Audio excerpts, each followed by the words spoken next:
You cannot write a single line without a cosmology, a cosmogony laid out before all eyes. There is no part of yourself you can separate out saying, this is memory, this is sensation, this is the work I care about, this is how I make a living. It is whole. It is a whole. It always was whole. You do not make it so. There is nothing to integrate. You are a presence. You are an appendage of the work. The work hangs from the heaven you create. Every man, every woman carries a firmament inside, and the stars in it are not the stars in the sky. Without imagination, there is no memory. Without imagination, there is no sensation.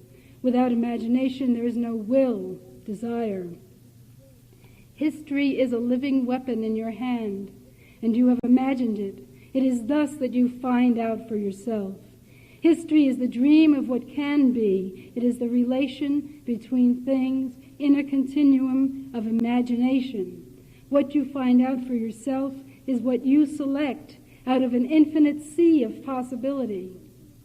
No one can inhabit your world, yet it is not lonely. The ground of imagination is fearlessness. Discourse is videotape of a movie, of a shadow play, but the puppets are in your hand, your counters in a multidimensional chess which is divination and strategy. The war that matters is the war against the imagination. All other wars are subsumed in it. The ultimate famine is the starvation of the imagination. It is death, to be sure, and the undead seek to inhabit someone else's world. The ultimate claustrophobia is the syllogism.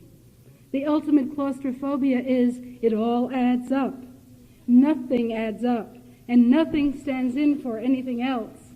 The only war that matters is the war against the imagination.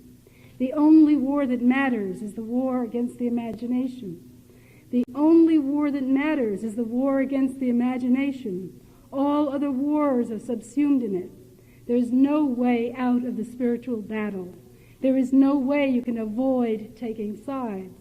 There is no way you can not have a poetics, no matter what you do. Plumber, baker, teacher, you do it in the consciousness of making or not making your world. You have a poetics. You step into the world like a suit of ready-made clothes, or you etch in light. Your firmament spills into the shape of your room, the shape of the poem, of your body, your loves. A man's life, a woman's life is an allegory. Dig it. There is no way out of the spiritual battle. The war is the war against the imagination. You can't sign up as a conscientious objector. The war of the worlds hangs here, right now, in the balance. It is a war for this world, to keep it a veil of soul-making. The taste in all our mouths is the taste of our power, and it is bitter as death. Bring yourself home to yourself. Enter the garden. The guy at the gate with the flaming sword is yourself. The war is the war for the human imagination, and no one can fight it but you, and no one can fight it for you.